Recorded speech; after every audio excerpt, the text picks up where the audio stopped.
प्रभु श्री राम के दरबार में न्याय मांगता कुत्ता। दोस्तों, यह कहानी उस समय की है जब देश में राम राज्य था।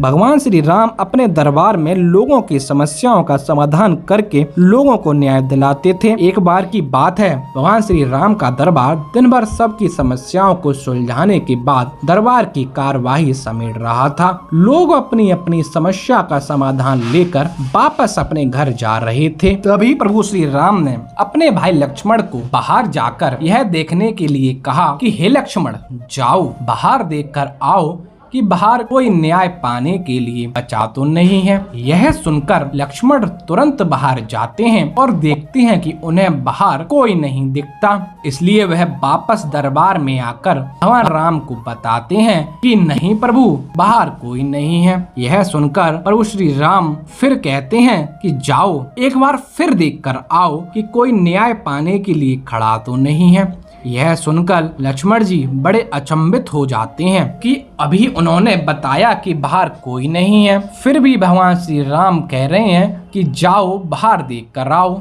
कि कोई खड़ा तो नहीं है। लेकिन लक्ष्मण जी फिर भी बिना देर किए फिर से भगवान राम की आज्ञा मानकर बाहर देखने के लिए चले जाते हैं। वह इधर उधर देखकर वापस ही लौट रहे होते हैं कि उनकी नजर एक कुत्ते पर पड़ती है। उस कुत्ते के सिर पर चोट लगी होती है। वह कुत्ते से उस चोट के लगने का कारण पूछते हैं। लक्ष्मण जी को देखकर कुत्ता खुश हो जाता है। लक्ष्मण जी से कहता है कि वह भगवान श्री राम के दरबार में आया है, वह उनसे न्याय मांगना चाहता है। यह सुनकर लक्ष्मण जी उस कुत्ते को श्री राम के दरबार में ले आते हैं। कुत्ते ने आकर प्रभु श्री राम को प्रणाम किया और कहा, हे प्रभु श्री राम, मैं न्याय चाहता हूँ। मेरे साथ बेवजह हिंसा की गई है। मैं चुपचाप बैठा हुआ था। सर्वथा सिद्ध नाम का यह व्यक्ति आया और बिना किसी वजह से मेरे सिर पर छड़ी से वार किया। मैं तो बस चुपचाप बैठा हुआ था। मैं न्याय चाहता हूँ। भगवान श्री राम ने पूरी बात सुनी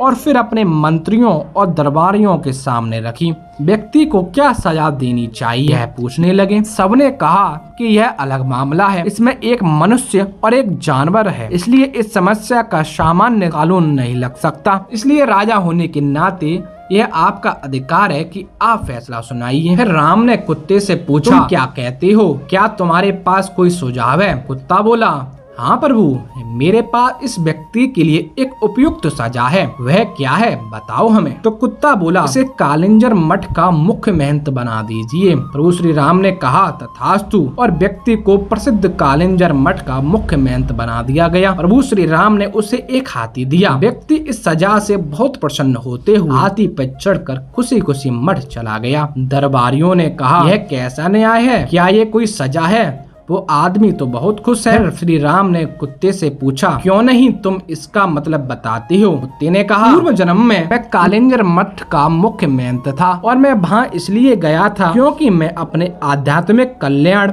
और उस मठ के लिए सच्चे दिल से समर्पित था, जिसकी बहुत से दूसरे लोगों के आध्यात्मिक कल्याण में महत्वपूर्ण भूमिका थी। मैं वहाँ खुद की और हर किसी के आध्यात्मिक कल्याण के संकल्प के साथ वहाँ गया और मैंने इसकी कोशिश भी की। मैंने अपनी पूरी कोशिश की, मगर जैसे जैसे दिन बीते धीरे धीरे दूसरे छिटपुट विचारों ने मुझे प्रभावित करना शुरू कर दिया। मुख्य महंत के पद के साथ आने वाले नाम और ख्याति ने कहीं न कहीं मुझ पर असर डालना शुरू कर दिया। कई बार मैं नहीं, मेरा अहम काम करता था। कई बार मैं लोगों की सामान्य स्वीकृति के आनंद उठाने लगता था।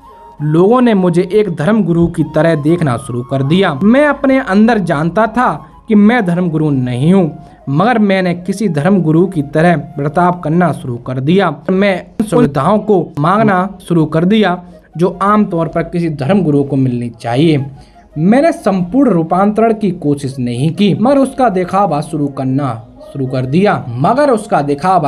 शुरू कर दिया और लोगों ने भी मेरा समर्थन किया। ऐसी चीजें होती रही थीं और धीरे धीरे अपने आध्यात्मिक कल्याण के लिए मेरी प्रतिबद्धता घटने लगी और मेरे आसपास के लोग भी कम होने लगे। कई बार मैंने खुद को वापस लाने की कोशिश की, मगर अपने आसपास जबरदस्त स्वीकृति को देखते हुए मैं कहीं खुद को खो बैठा। इस व्यक्ति सर्वथा सिद्ध में गुस्सा है, अहम है, वह कुंठित भी है। इसलिए मैं जानता हूँ वह भी खुद को वैसा ही दंड देगा जैसे मैंने दिया था, इसलिए यह उसके लिए सबसे अच्छी सजा है।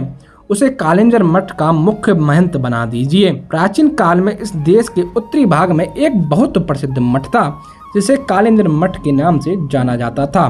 तो दोस्तों आज की कहानी के लिए इतना ही। अगर वीडियो आपको पसंद आई हो तो लाइक करें, कमेंट करें और शेयर करें, और चैनल पर नए हो चैनल को सब्सक्राइब करना बिल्कुल ना भूलें। जय श्री कृष्णा दोस्तों।